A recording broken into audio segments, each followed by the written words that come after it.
Hello, good evening, everyone. Welcome to another wonderful session of Posters webinars. Today, Nisha is not with me. I'm doing it alone. And we have a very, very interesting guest with us, uh, Amit Eshel. We tried to do last month, but it didn't work out. So we have postponed the show to this month. So let's try uh, to see if everything is working perfect with Amit. So Amit, we have already given once an introduction, and he's a multi-award winning wildlife photographer. He did his BA in illustration, animation, and graphic design. And after his graduation, he decided to try and combine his two biggest passions, which is the animals and art, into a professional career. And thus, he started his profession as an animal-inspired jewelry designer and a wildlife photographer. So, Amit specializes in mammalian photography in the northern regions of the earth. Now, let's welcome Amit. Hello, Hello. guys. Hey. Hey, Welcome back. thank you. Nice to be back again. Yes. And I have a lot of stuff to show you guys. So Okay. let's start, I guess. Yes. Yeah. Okay, so let me introduce myself again one more time in case people are not familiar with me. Yeah. So my name is Amit Eshel. I live in Israel. I'm 44 years old, and I actually a multi-award wildlife photographer, but I'm not going to talk about the photography contest today. I'm going to talk about my vision in photography, and not only in photography, in other things that I do, different kinds of art, and the way I see how things should look like when I photograph. So this is me in Dovrefjell National Park in Norway, where I went to photograph the musk ox a few times. Beautiful place up in the mountains, and let's go. Yes. So this is a photo I took in Kamchatka a couple of years ago, and as a wildlife photographer, this is the moments that we all like to see and photograph, the exciting, the action. This is so exciting to take those pictures, and for us it's maybe the best moments in the field. But I'm going to ask you a question. Uh, are you going to hang or buy a photo like that and hang it in your living room, in your office, or somewhere where you spend a lot of time in? I guess it's all about personal opinion, but most people would say that they would not. And why? Because there is something disturbing, there is something that doesn't make us feel pleasant when we look at the picture for a long time.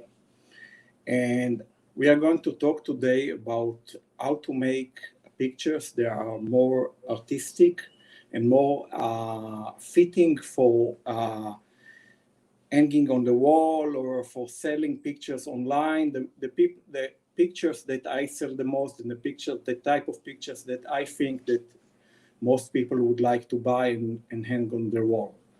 So let's go on, and I'm going to talk about a few elements that guide me when I take photos. And the first one is maybe the most important one for me is minimalism. And it's a very challenging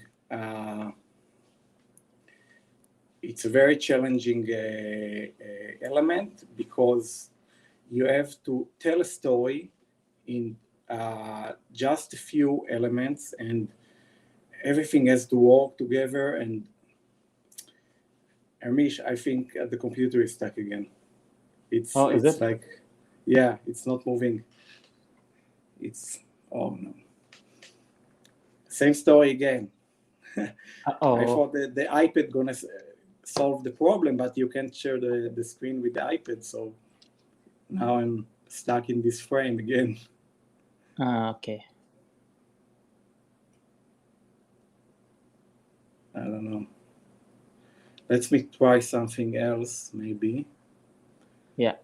Maybe export the file into a PDF, PDF. and then we can Yes. look at it as PDF. But now Yeah.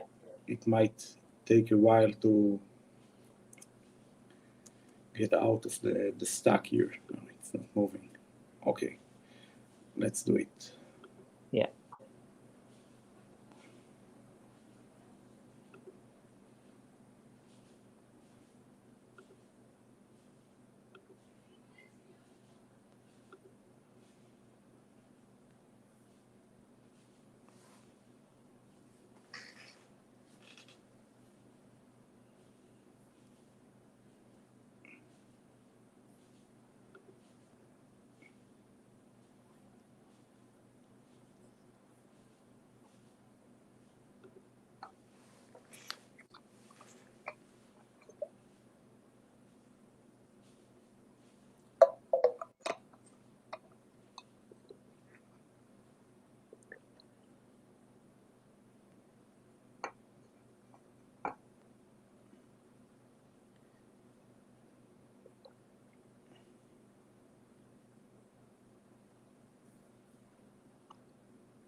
All right. Let me see.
Okay, let's try the PDF again.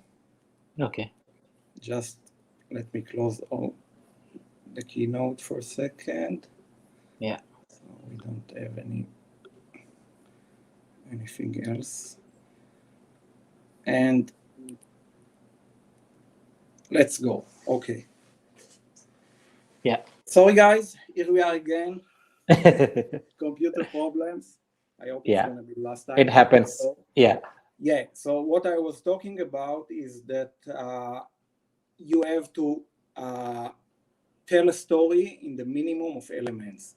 I was in Yellowstone in the winter of 2017, photographing the wolves, and I came across a pair of wolves walking in the distance, and they walked towards this beautiful lawn tree, and I kind of chose to minimize all the scene to three elements.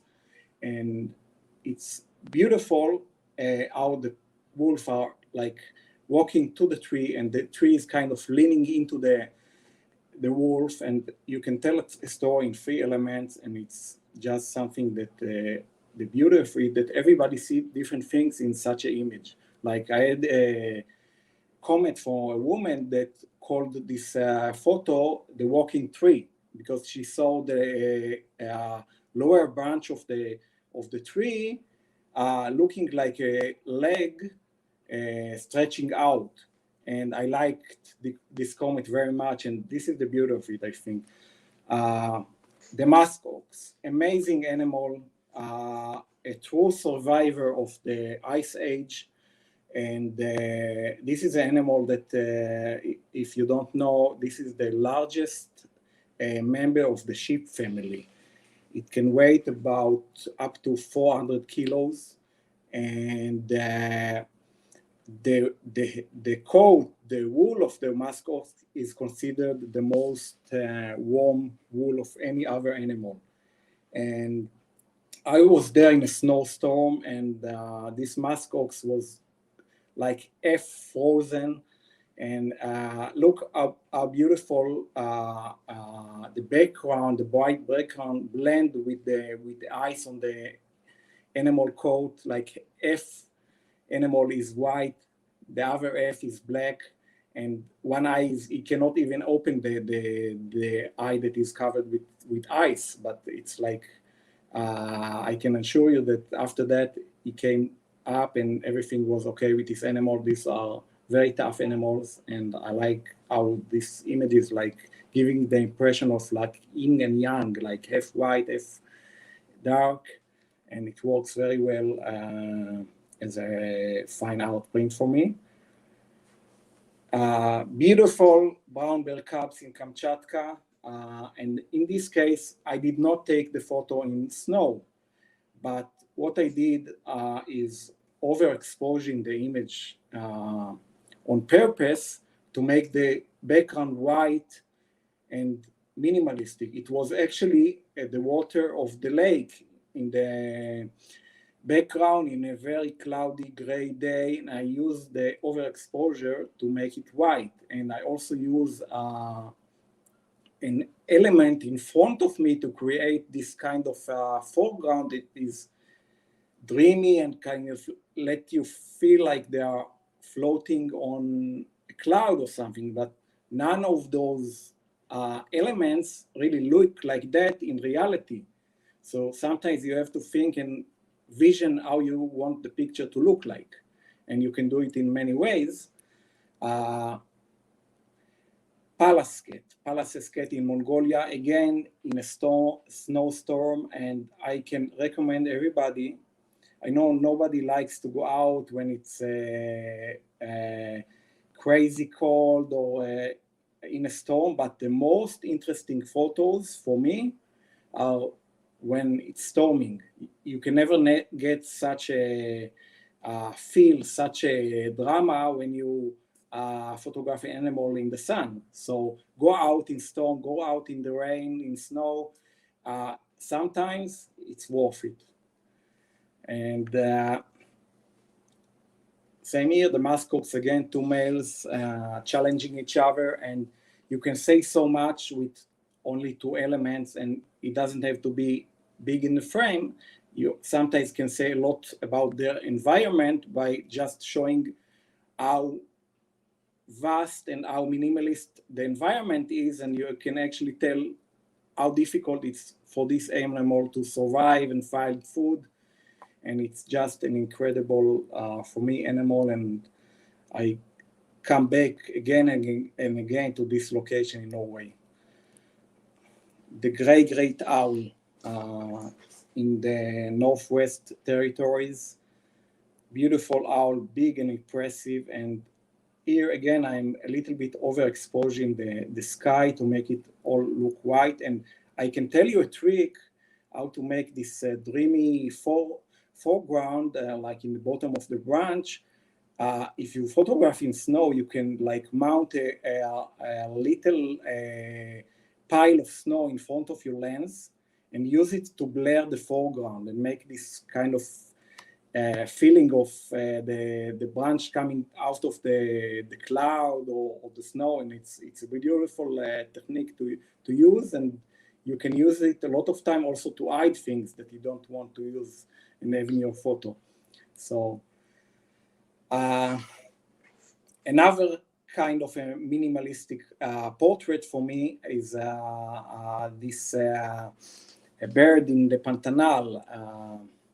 And here I actually found the bird in a very busy background, but the bird was in sunlight and the background was in complete shade. So what you can do a lot of times is a little bit underexpose the image and then eliminate all the distraction from the background. And the thing I like about this photo is the little feather on the tip of the bill of the bird. You see it? Yeah, It just kind of make the image for me. Without it, I probably won't save the image or won't show the image, but it kind of add a little bit to the story and make it a little bit more special with the feather. Again, here I'm using a backlight and I'm using a underexposure of about 3 stops. This bear was standing against the sun in Kamchatka, and by the way, for this kind of images, it doesn't have to be very late in the day. The main thing is to get light, a backlight on the subject, and the background in shade. So by underexposing by 3 stops, a lot of time you can get those kind of images, which I love. I love to get them when the conditions are right. And you just have to recognize the moment and the opportunity, and it's one of the best type of pictures for me to take. Same idea, 2 Arabian folks, and it's like make the image look like one line going around and creating the whole story in one line, like line art. And like I like the way it came out. And again, it wasn't super late in the day, but when the conditions are right with the subject in the background, you can create these photos. So was it the sunlight? This is sunlight over the little hill. The hill is in complete shade, and the sunlight is catching only the fur of the animals, lighting the rim light, and then by the camera will not do that by itself. You have to tell her what you want to do. So the thing that works pretty well is underexposing, 2 stops, 3 stops. You have to look and see what works best, but you can create those images not only when it's dark or not only when it's super low sun or super early in the day. So small in the frame, for me, a very important way to show the animal in its natural environment. And when the environment is so beautiful, like here in Jasper, Canada, all you have to do is wait and find the right opportunity. And here, what happened is that I was on a bridge, so I had kind of a eye perspective.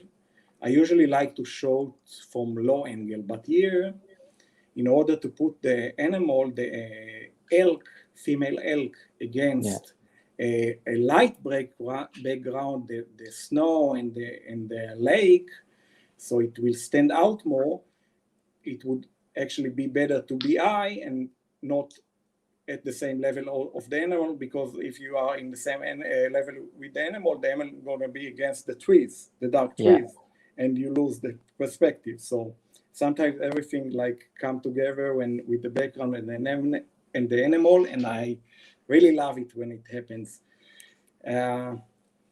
Same here, fall colors in Alaska, Katmai, Alaska, the famous falls, and not always have to get close to the bears, showing something like this with the beautiful environment. And here I used a very slow shutter speed, like 1/15 of a second, to make the water more smooth. And of course, when you take pictures in a slow shutter speed like that, you have to be ready that most pictures are not going to be sharp, because when the bear move even a little bit, it's not going to be sharp. Yeah. But if you wait enough and the bear doesn't move a lot, and bear actually know how to hold the pose very well, so you can get those kind of photos pretty easily. And of course, being in the right time of the year with the colors, it's also very important thing. Cross fox in the Yukon territory, running on a frozen lake. And a cross fox is actually a red fox with a interesting color phase. It has like a black face, and the side of the body are black. And actually, if you look at the fox from the top, it actually, the pattern create kind of a cross from the back, and another line from the side of the shoulders. So that's the origin of the name. Beautiful, beautiful animal. And they are actually quite common in the northern part of Canada and Alaska. That's, I guess, the only place you can see them. And this fox was running on a frozen lake, and I again went up on a small hill to create and divide the frame to 3 sections: white, blue, and again white. And those rule of thirds actually works very well in many ways. So here I'm using the rule of thirds for the background. And as much as the fox is tiny in the photo, is very, very present, is very, very visible, because the background is so minimalistic. So those kind of pictures works very well. Back in Alaska, this time from a very low angle, I'm in the water with a floating hide. And again, showing the beauty of the environment of this bear, and at the peak of the fall colors with the beautiful mountains in the background, and the bear gave me like this kind of sideways look with his head. I really liked this picture. And here it's all about textures. A white-tailed eagle, and in Norway, flying against frozen trees.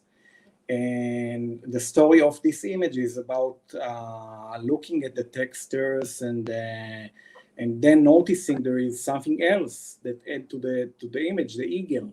And it doesn't have to be very big, but it has to be present in the image. So it has to be against a white part of the image, and not against a brown branch or something. And it works very well. And I like those kind of photos that you have to take a second and look and figure out what's going on and where is the hook of the photo.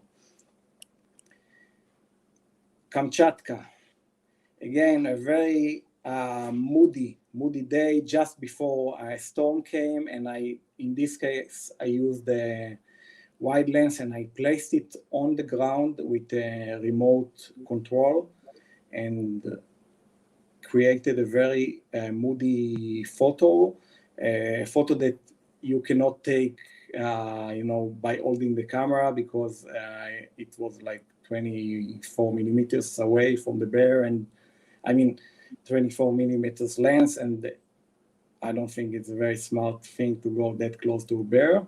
But with a remote control, you can get close to the bear and take those kinds of images with a story of the environment. One of my favorite pictures from one of maybe the most amazing trip I ever made in Patagonia, Chile. Well, I followed a mother puma with 4 kittens for about a week. And one of the mornings, they all stood up and went on a small hill and just hang out in front of the most beautiful view of a snowy mountain. And sometimes you just, need to be lucky and be in the right place at the right time. And that Yeah. was the story here. And again, you don't have to be close or even use the most of your zoom on the lens to get close to the animals. When the view is so beautiful, always show the view. That's the way I see it. How many days were you there? In Torres del Paine, Yeah. about a week. About a Okay. week, and I can advise people that want to go there, never go in the high season. Go when it's the low season, because there Okay. is almost no people to none. And when you can go by yourself and only with your guide, and you don't have to compete with other people and other group, Okay. usually you get the best photos. And also, it's winter there. You can get the snowy mountains and sometimes the snow on the ground. Yeah. And that's the low season. Most people are afraid of the cold, so they don't Okay. go. So there is nobody there. So Yeah. always go, and it's a good advice to many places, not just for there. Yeah. Look Yeah. for the low season when places are less crowded. You're gonna have Yeah. more time with the animals. The animals are gonna be more free and more comfortable. We are not surrounded by many people and groups or whatever. And Yeah. that's what I try to do a lot of times. So here we are with the spirit bear. Spirit bear in British Columbia.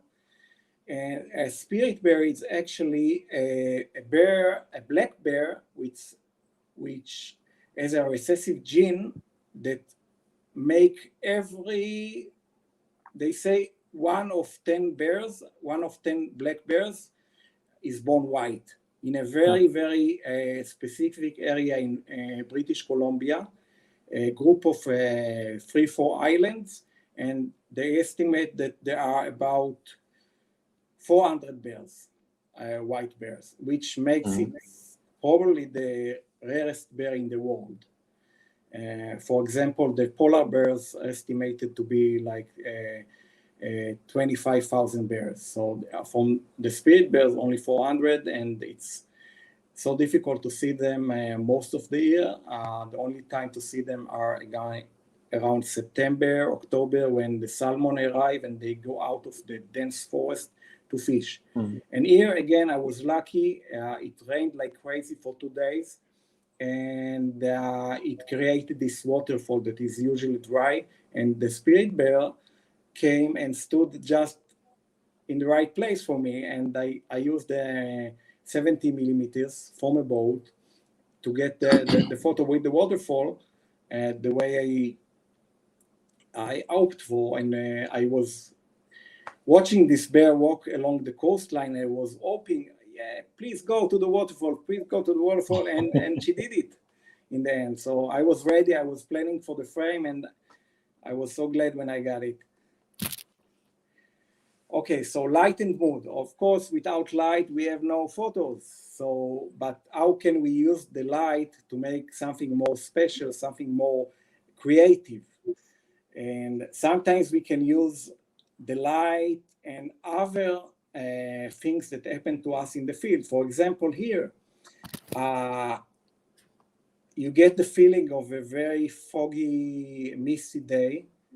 But the story is that it was not a very foggy and misty day. What happened was that I was driving a remote road in the Yukon territory, and a group of bison crossed the Mhm. road, and it was kind of late in the day, and a big truck came and made a big cloud of dust in the air. And I was just after the truck passed, I was lying on the ground and taking advantage of the dust to make this kind of a misty feeling that wasn't there like 5 seconds before, it wasn't even exist. So sometimes you can use the condition in the field for your advantage. Humpback whales in British Columbia, and I always like to position myself against the light, and in this case, when they blow from the breathing hole, they blow the water, and with the right light, it just colored all the smoke and make it look very, very unique. And I also like the water came out like brush strokes, and it's all because of the direction of the light against us. Here is again the same use of backlight with a dark background when you can underexpose the image for 2 to 3 stops and just get the rim light of the animal. And in this case, I was photographing Arabian fox kids near Den. I was waiting for this moment to happen. Like the kids were running around all afternoon, and I just stayed in this spot and waited because I knew that if the kid gonna peep from this top against the plant with the right light, I'm gonna create something that is very special, at least in my opinion. And so sometimes it's worth to vision the image in your head and wait in the right spot for the animal to come. Yeah. Most times it doesn't happen the way you want. Everybody knows that in wildlife photography, but when it does, it's worth all the times that it didn't. So that's what I did here. Side light, in this case, Iberian lynx, one of the rarest cats on the planet. And in this case, we were on a hide in South Spain, looking for a lynx. The lynx come to drink from a water hole very late in the evening. And in this case, the lynx came after dark. But I was very lucky to have a passing car coming by, and I asked, I called the driver, my friend that came to pick us up, and I told him, please turn on the lights and come back and come very slowly. And the cat stayed, and we got a very interesting and unique lighting on the cat. And because it comes from the side, you can also see the light hitting the eye. So you also get the eye, and you still get a very interesting lighting on the cat. And I was very pleased when it happened. It was like after a long day where we didn't see any lynx, and in the last moment of the day, he came, and the driver came in the right time to pick us up, and I was able to get by a little bit of thinking, calling the driver and creating the light for the image. Blue hour. This image was taken after dark, like 12:30 at night. Finland at summer has like almost 22, 21 hours of light. So the sun only set at 11:30, but even after the sunset, it doesn't get very dark. It gets dark for photography for maybe 2 hours, but you can still take photos, and the quality of light sometimes is beautiful. You get some kind of deep colors, very, very soft light.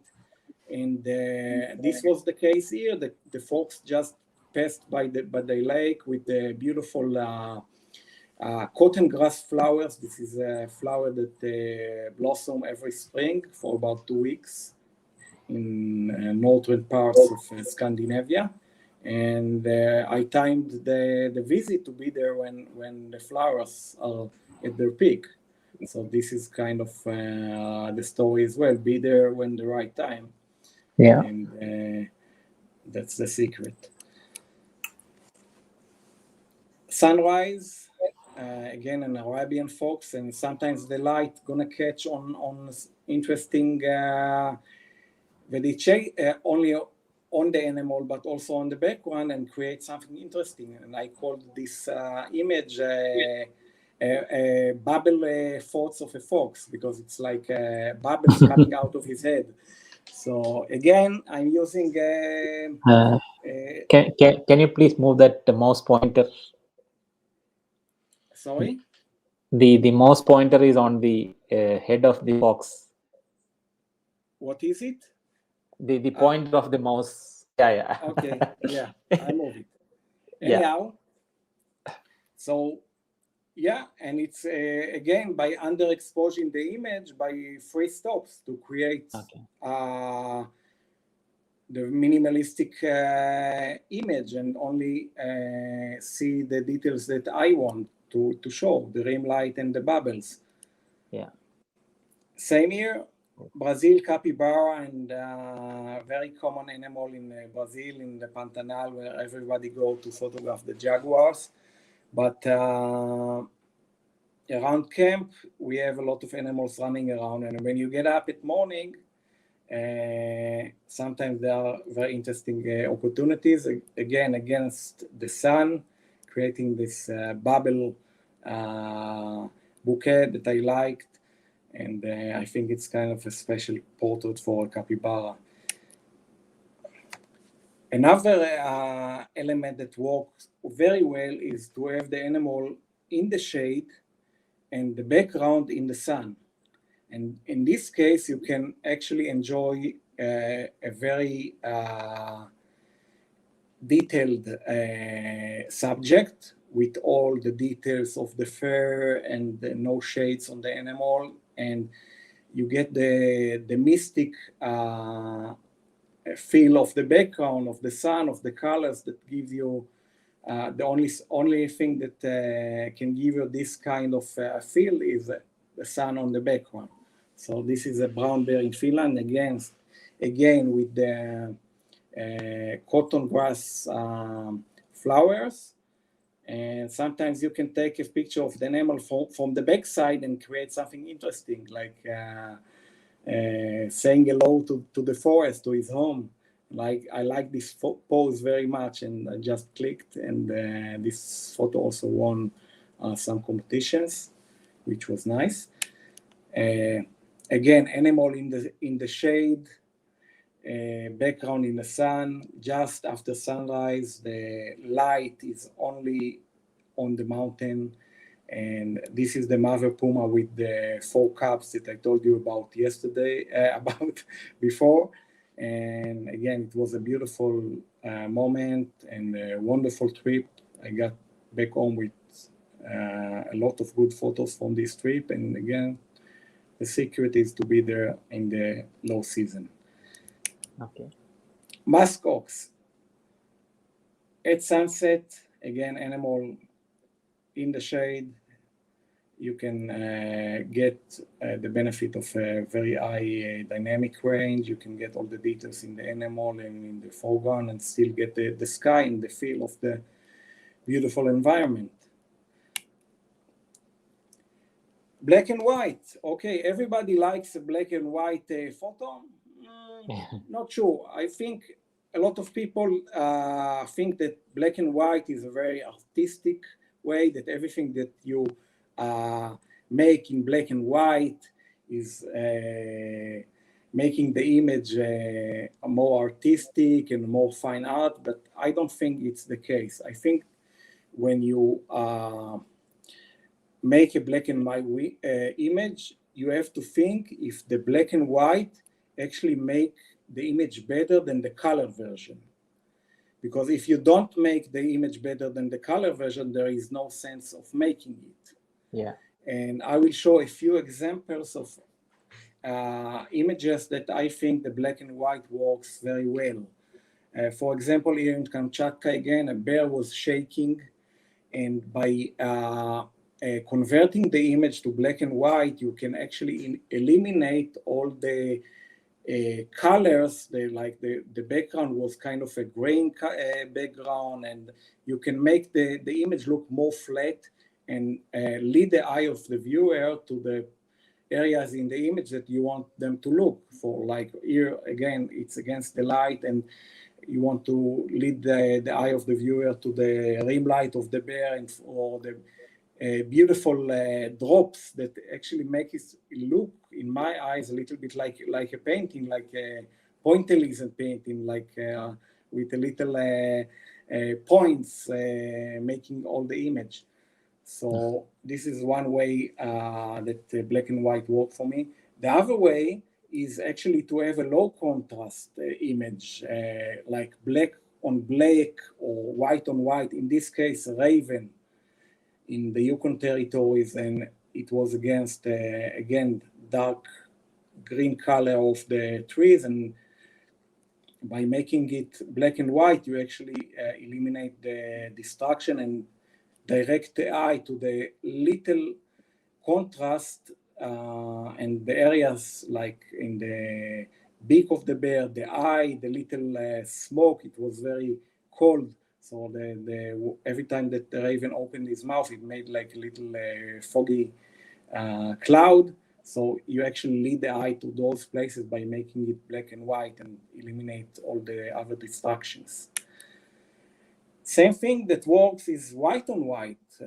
In this case, the Palaces cat in Mongolia that was covered in the snow, and all you can see is the eyes of the animal. And by making it black and white, you can actually make it even more distinct, because no other color distract you from looking directly into his eyes. And the interesting thing about this cat was that we looked for this cat for 5 days, 5 days of nothing, every day from sunrise to sunset. And they live in a very rocky place and very, very vast place in East Mongolia. And they are very elusive. And just when we were like losing hope, on the last day, we came by this cat, and it was just luck, just finding the cat and also finding it during the snowstorm to get such a unique image, because all the other days it was not snowing and it was kind of, most of the environment was brown and rocky, and it was just luck in the last day. And sometimes it works like this, and sometimes we don't find anything. That's the beauty. Jaguar in the Pantanal, and again, by making it black and white and eliminate all the colors, you can direct the eye into the beautiful patterns of the animal, the intense look of the eyes. And in this case, I like the image much more in black and white than the color version. By the way, sometimes when you convert images to black and white, you can save images. For example, when you shoot in harsh light, when you have a lot of shadows, or just the light is not very pleasant, try to convert the image into black and white and see if it works for you. Like, for example, here, it was not super harsh light, but it was harsh. And when I converted it into black and white, everything, like, for me, fell together much better than the color version. So always think about how you can make your images better, and don't throw away images before checking other way to edit them or converting them. Okay, the most classic way is, of course, for black and white, is eye contrast. This works very well. Dark subject on snow, dark subject on sand, light subject on dark background. So in this case, a shaking musk ox, such an impressive animal. And here again, it works very well in black and white, in my opinion. And again, using the rim light, using the underexposure in the image to create a very strong image that lead the eye into the bear, into the drop. The water, the bear just came out of the water a few seconds before and shaked and started walking, and I just love how the bear is dripping water, and by eliminating all the colors and all the unnecessary details, you get the drops much more noticeable. Okay, so I like to shoot from a low angle. And this is how I will shoot most of the times. I'm gonna be on the ground or be in the water with the animal and try to get as low as possible. And I'm not talking eye level. I'm most time gonna try to be feet level. Okay, and why? By going down and low, you can actually blur the background much better. Here I'm in Alaska, and here I'm using a floating eye that's kind of floating my camera, and I'm with a special dry suit going into the water, and my camera is just about few centimeters above water level. And this is the kind of images that you get. You blur the background much better than if you are even 30, 40 centimeters higher, and you blur the foreground. So you actually get a very thin line of depth of field. And here you get the sense of the bear. It looks like you even under the water, like the camera is half under the water because of the shooting angle. And it brings all the attention to the intense look of this bear, and this is what I'm looking for, the very intimate feeling when I'm photographing an animal. And it's great for action shots as well. If you are that low in the water, you get the feeling that you are with them in the water, and I think it's much stronger feeling for the viewer. And a moment later, he did this. And look here, it's actually give you the feeling that the wave is coming and gonna wash, it's gonna go into my lens, or it's gonna wash me away. And by the way, it wasn't that far from reality, but still, this is the kind of intimate feeling that you cannot get any other way, just being low with your subject. And this is why I like it so much, and I like to go to places that I can be on the ground or in the water. And aside from the photography, also the experience itself is very powerful, for me at least. And I wanted to say then make sure everybody understand that we do it with safeties. We do it with guides, and we respect the animals. When we feel that we can go into the water and be on the ground, it's always when we think about the animal welfare first and our safety. And nothing like this can be done without the knowledge and the experience of the photographer and the guides. Shooting towards obstacles. Another way to create more depth in the image and more interesting image is to shoot towards obstacles, like I did here, shooting towards the cotton grass flowers. And in this case, again, I was in Finland and I was in a small height, and you have to time your visit for the peak of the flower. And it usually at the last week of June, and it only lasts for 2 weeks or so. So it depends also on the rain and weather. If it blows very, very strongly, it can blow all the flowers away. But when going that low and shooting towards the flowers, you get kind of a dreamy feeling, like very, very mystic feeling that you cannot go if you shoot much from a higher angle. And of course, when you shoot this way, you're gonna be ready to miss a lot of shots because your focus a lot of time gonna catch on the flyers or on the obstacles. So be ready because you're gonna miss shots. But for me, I rather come back home with less, with a few great photos than come home with a lot of average photos. So True. sometimes it's worth to take the risk, miss some shots because of it's more difficult to get those shots because of the obstacles. But for me, it's definitely worth it. This image won some awards. Small bird, a polar bear, and again shooting towards obstacles, and I'm shooting towards a mountain. We were on a small zodiac, and this male polar bear, very impressive male, was eating on a walrus actually, and he was resting around, and once in a while he came back to eat. But here I used a small amount of snow to create interesting foreground. It actually looks like a mountain, and kind of change the perspective.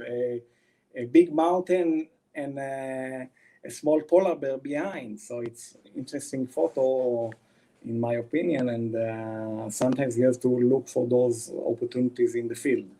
Yeah. Different kind of shooting towards obstacles where the subject and the background are in the same depth of field. So you actually, yes, you get a lot of details in the photo, a lot of distractions, a lot of branches, but the contrast make the bear visible enough and lead the eye directly to the look of the bear. And it's actually those kind of photos when the animal is peeping from his habitat is something that tells the story of the animal very well. Like in this case, those spirit bears that are so secretive and only go out of the dense forest for a few months of the year to hunt for salmon or eat the berries on the edge of the forest. And by taking a photo that show the animal peeping from the forest, I think I tell the story of the animal very, very nicely. Same idea, framing with the vegetation, and in this case, a jaguar that came very close to the boat in the Pantanal, and I used the plants to frame the eye, and you can see that this female jaguar just had a fight a couple of days before I took the photo.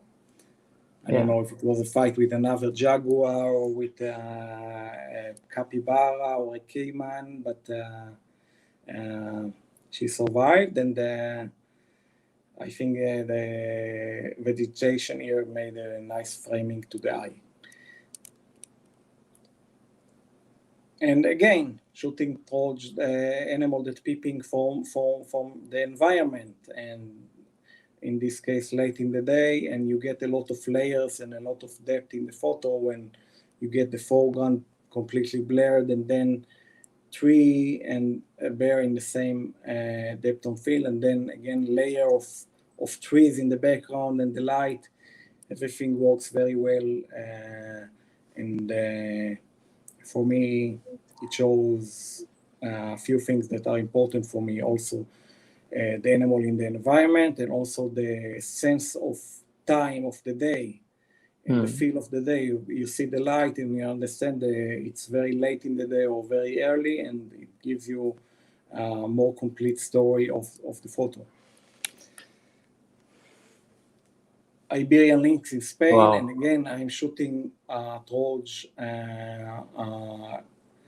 the early morning sun, golden light, and the light was coloring everything in gold. And the foreground was actually amount of, in this case, just amount of dirt that, or not dirt, it's like it was a pile of dirt where the water hole of the cat was, where he came to drink, and after he came to drink, he left, and I use the dirt to create this kind of dreamy foreground that kind of blend together with the background. And everything here, all the colors here are because of the light. It's not fall colors, it's not the color of the dirt, it's not the color of the ground, it's not the color of the trees, just the light making all the work. And if you take down the lower part of the image, and in case, for example, if we didn't have it, you had much less depth in the image. So it kind of blend everything together. And of course, everything we dream about, I call it when everything come together. Well, all the animals that, all the elements that I talked about come together, and we get the animal behavior and the aesthetics of the background and all the some of the elements that we talked about. And this is for me when I feel that I made it. And for example, here a very rare interaction between mother muskox and her calves. You don't see these guys do it a lot. They don't interact a lot, and kind of not lone animal, but they kind of serious animals. And here it was a very playful moment, and those two calves are actually playing. And by the way everybody is like standing together with no spaces, what I liked about it, that if you look at the whole silhouette of all of three together, it looks like it's one muskox standing from the side, like the mother with the hump, and the two calves like completing the silhouette.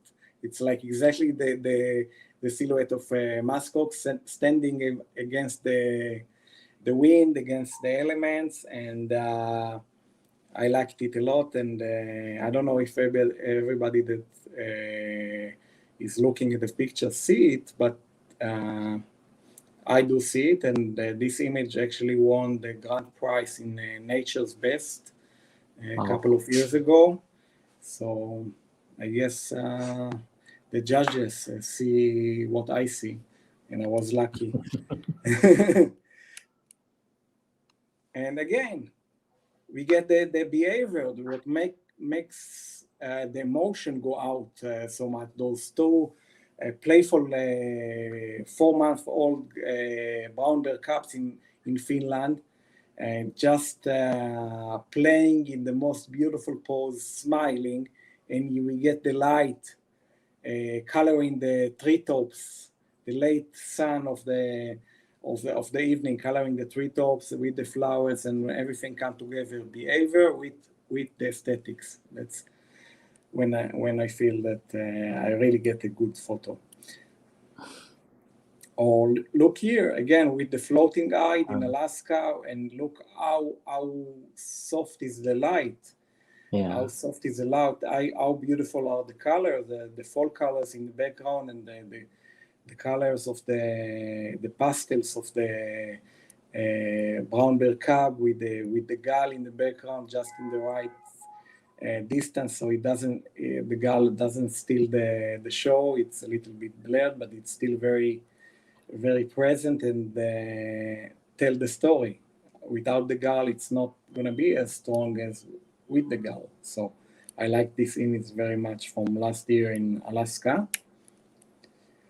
And of course, a moment, a once in a lifetime moment in Kaktovik, Alaska. Very interesting place in the northern shore of Alaska, a small Inuit village where there is a community of about, 300 Inuits, and these guys are allowed by law to hunt free whales every fall for their own needs to survive. And what they do is, after they hunt the whales, which actually I have to say I don't know how I feel about it. I'm not promoting whale hunt, but In this case, this is a way of life that is being present for thousands of years, and I cannot criticize their way of life. And when everything is under control, I guess I'm fine with that. So anyway, after they clean the meat from the whales, they put all the bones with, sometimes there is some meat left, and they put it in on a small island next to the village, and it's called the bone pile.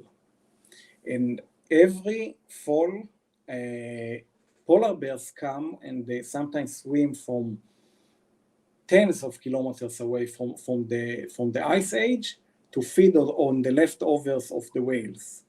And in this case, we had a mother polar bear with 3 cubs, which for itself, it's very rare for a mother polar bear to have 3 cubs and raise them to be that old. Even if they have 3 cubs, they don't survive. And here we have quite big cubs, about 8 months old, and they all went up on the whale bones just after sunrise and played with a little bit I don't know, dry part of a whale, and play like kids playing with a ball. And I got a photo that I think it's very rare to get something like this when everything come together with the light, with the rare subject and everything. And I don't think I ever see anything like that in my life. And that's the story of this image. Again, behavior to the couple of wolves that we saw earlier, and here they kind of interact, and you get the scale, the minimalistic image with the behavior and with the interesting scale. Look how small they are compared to the rock, to the boulder. So very interesting image with the behavior. And a mother with a brown bear cub in Finland again. Just in golden light, touching noses, very touching image, and a little addition in the background with the gull flying around and adding to the background a little bit more. And of course, the pumas. How can we forget about the pumas? Special moment of a Puma cub, one of the 4 cubs that I showed you earlier, and here they came up to a small hill, and just the mother was looking around for prey, and all the cubs are learning by imitation, and the cubs just jump on the mother. And in this case, it's like practicing the way of it's going to hunt in the future. Like, this is how they hunt. They jump on the neck of the animal from behind, and by playing, they actually practice for the future. And I just got this picture that I really liked, and it's also won a couple of awards. And always nice to get behavior with the rainbow. Always nice. Here again in Alaska last year. Again, the same mother puma with the cub hugging the mother, very touching image. And those cats, this was a very, very good week for me. They gave me some very special moments. So this is one more picture of them that I liked. And let's go and talk about a little bit about planning your trip, where to go, when to go. We talked about it a little bit earlier when I was telling you about Patagonia and other places. But I want to tell you something. Now when social media is so present, you can get so much info from the internet, from other photographers. Just ask that, just make your research. And it's actually, I think today, it is possible to photograph any animal that you want. It's just a matter of how much effort you want to put into it and how much research you want to put into it. But everything is possible. And in the old days, all those places were secret. It just moved from year to year from professional photographers, and nobody knew where everybody is photographing. But now everybody knows, everybody can see it on social media, and everybody can ask. Not everybody going to give you the info, Yes. but you can find people that are nice and going to give you the info. Of course, with the respect for nature. And in this case, it was a big dream of mine to photograph the Canadian lynx. The Canadian lynx live in North America, parts of Canada and the US. And it's not a super rare cat, but it's very elusive cat. He lives in a very dense forest. And can you see the lynx? Oh. Somewhere inside. Anyhow, this is where the lynx live. So even that it's not super rare or endangered, it's very difficult to see or photograph lynx. And even people that live there all the life, they don't. Some people don't ever see a lynx. So I was dreaming about it, and I went. One year I went to Canada, to Manitoba, and I looked for 2 weeks. And in 2 weeks of searching, I've seen one lynx for 10 seconds crossing the road. I got 2 photos, just nothing special. And the lynx disappeared into the forest. And I, after 2 weeks, came back disappointed. And I felt like it was a failure. And what was I doing? What was I thinking? 2 weeks of my life, so much time and money. But after a couple of weeks, I decided that, I have to try again. So I came back to the research, and I did some more research. And this time I went, a year later, same time of the year, I went to British Columbia, northern British Columbia, and I looked again in a different area. And this time I got much more lucky. And it's all about doing more research, finding maybe a better place, but also you have to remember it's also about luck a lot of time. But anyhow, first day I was there, and here is this cat standing.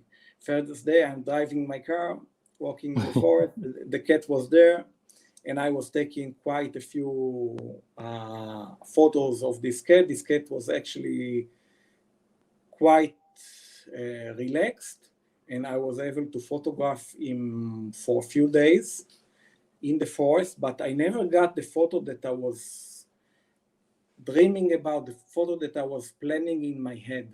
I was thinking about more minimalistic photo with just the white snow, maybe a clue for the time of the day, a little bit of interesting light, and I was not able to get those photos from this cat.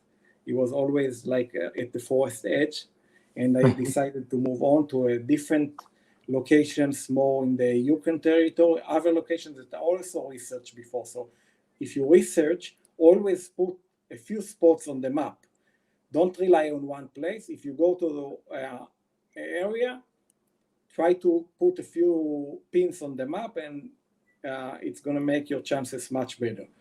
So I continue up north, and about 2 weeks later, I was in the Yukon territory, early morning, driving a road, a very remote road, and this cat just came and walked towards me. I went out of the car, and I lay down next to the hind wheel of the car, and the cat kept walking, and he didn't care. And this is the image that I was hoping for, the cat in a very minimalistic environment with the special light in the background that tell you the story of the time of the day, early morning, color in the trees. And I was so happy, but the story doesn't end here.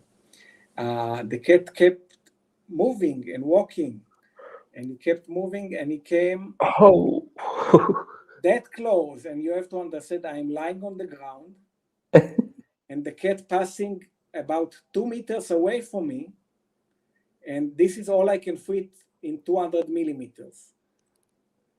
And he came, he passed by me, and he made a little circle, and I was still lying on the ground, and he sniffed my boot.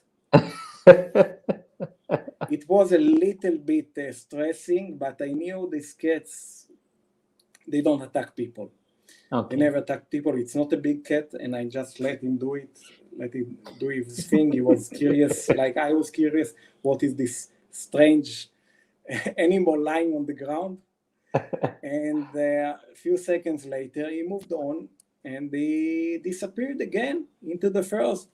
Wow. Not before leaving me another look, giving me another look, just and disappeared into the dense forest. And you know, with the cats, you can a lot of time expect them to, when they go away, they're going to stop and give you the last chance for the photo. Yes. The last look. They do it a lot.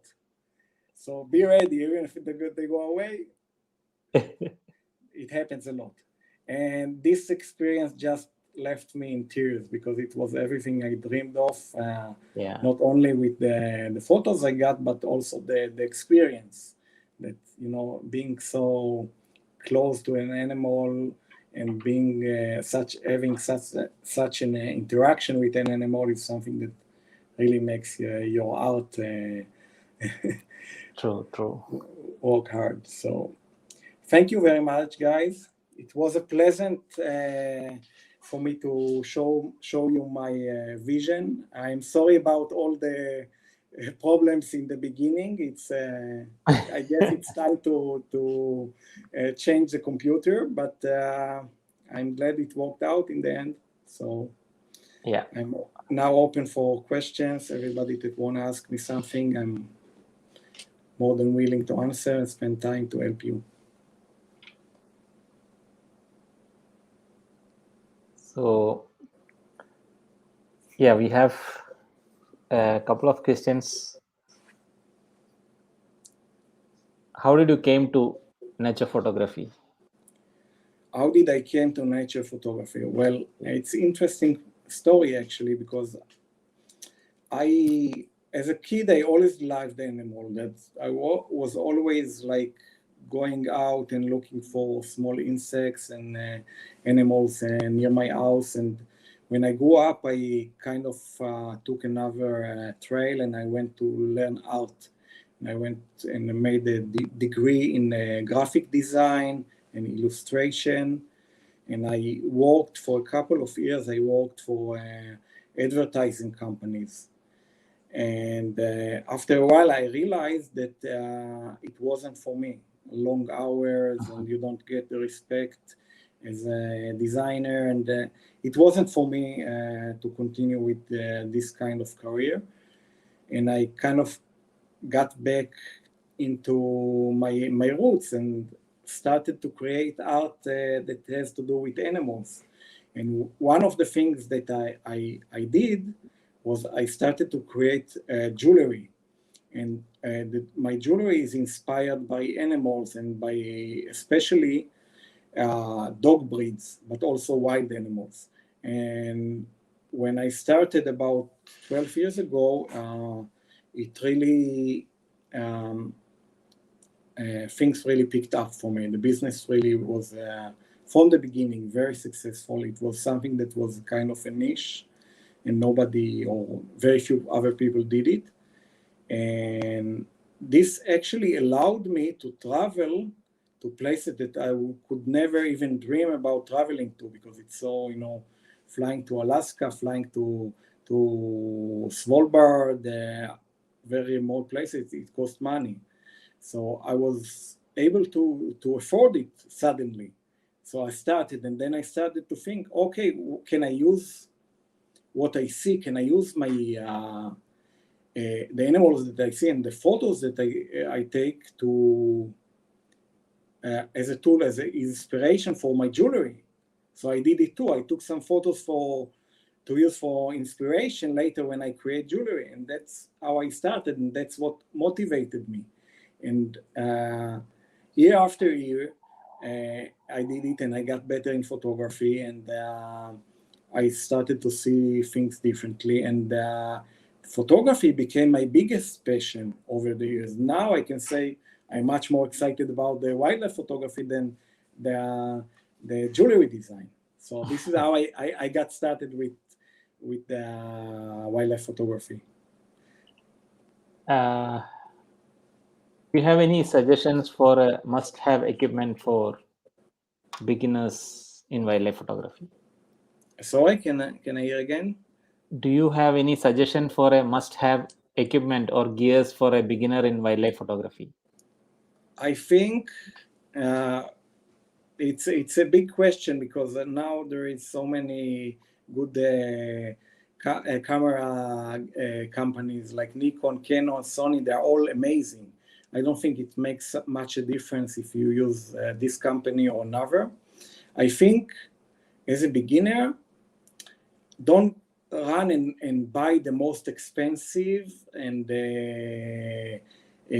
gear.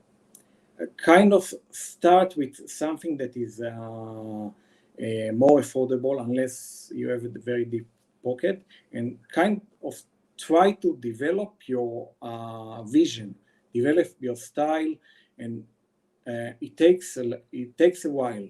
It takes a while to find out what you like. Yeah. What kind of pictures would you like to get?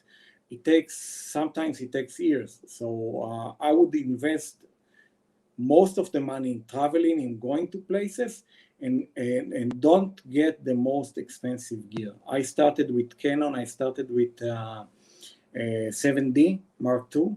Actually, before I started with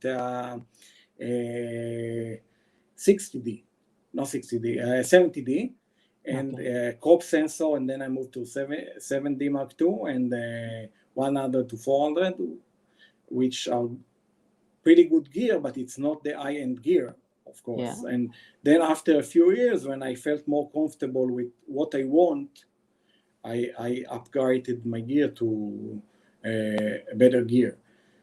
But the best advice is not to rely on the equipment, just to kind of develop your own style and learn what you want to photograph and achieve in photography. Do you have any suggestions for photographing animals in the snow? Yes. Are you asking about how to expose in the snow or what to photograph in the snow? No, I think it's about photo settings. Okay, so and the settings, when we photograph in the snow, I actually have a different lecture about it, but we want to make sure the snow is white. So we have to expose correctly to the snow and to the animal. And sometimes it doesn't work together. But the main thing is to have the snow look white. And for this case, what I would usually do, I would meter from the snow. So I would use a spot metering. I would meter the light from the snow, and I would add 2 stops. And I will always use the small histogram that we have on the camera. You can use it in live view, or you can use it when you look at the photo. Make sure you expose right for the snow. Make the snow white, almost clip the snow. If you can't, don't clip the snow, but make it almost pure white. If you don't clip the snow, you can also take the slider back and add more details to the snow later in post, but this is the secret. A lot of times, this is how I measure for the light, from the snow, and everything come together. When you put the white in the right place, everything else come together. Sometimes when you have a very dark animal, like a dark bear in the snow, dark mascots, and you want the details in the fur of the animals, you don't want the animal to be too dark, there is no choice. You have to blow the snow a little bit. Okay.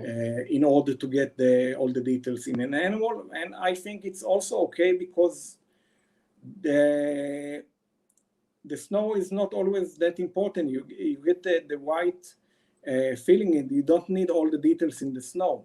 It's more Yeah. important to have the details in the animal than in the snow. So sometimes the dynamic range is not enough for getting the perfect exposure for the snow and for the animal. Towards these days with the new cameras, it's more than possible most of the times. Next is what inspires your photography? What inspires me? There is so much inspiration. Just looking at other photographers' work from all around the world, there is so many super talented photographers that you can just learn so much by looking at their work. You can always. I don't want to mention anybody because there is so many, so I don't want anybody to be upset of me. But if I see somebody that I like what his work and I have questions for him, how did he do that? How did you create this kind of image? Yeah. You can always ask. Don't be afraid to ask. People, again, not every people gonna be helpful, and not everybody people want to share the secret, but most people will. So There is feel no free wrong to in ask. asking. Technical stuff, equipment, where to find animals. All this information is very accessible right now. And one last question: what advice would you give for those of us who would like to make a living out of photography, wildlife photography? Um, I would advise you. It's a process. It takes time. Um, I think most people that make a living from wildlife photography these days do it by guiding other people, giving other people the tools to get better pictures, to get to special places. This is the most a common way to really make a living of wildlife photography. Of course, there is selling your photos, prints, and stuff, but all those things is taking time to get good enough because there is a lot of competitions today. There is everybody, there is so many good photographers and competition about selling photos or guiding tours Yeah. is not easy, but try to be unique. Try to develop your own style. Try to make your photos not look like everybody else's photos. And the same if you want to make wildlife tours, my advice would be go to places that maybe they are less photographed.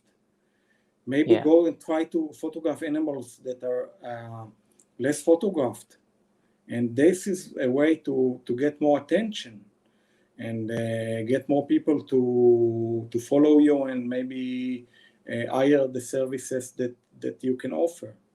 And Yeah. of course, online courses and everything that that you do, you can actually find a way to combine it with your career. So that's my advice basically, and I have to say it takes time. It's not easy way to be a full-time professional wildlife photographer. Yeah. So those are the questions we had, and yeah, thank you so much, Amit. It was a wonderful session. I learned a lot. Thank you. We can do another one. Yeah, Yeah, sure, sure, sure. Now it's not getting stuck or anything, so we yeah. can. Now we found the right way to do it. Now, by the next one, I need to get another computer. So by the next one, I'm waiting for Sure. Apple to come out with the new processor, and they say it's Yes. gonna take a few months, and then I'm gonna get another one. Great. So thank you again, and Thank we'll you. see you soon. You too. Bye Okay. bye. Take care. Bye, bye, bye.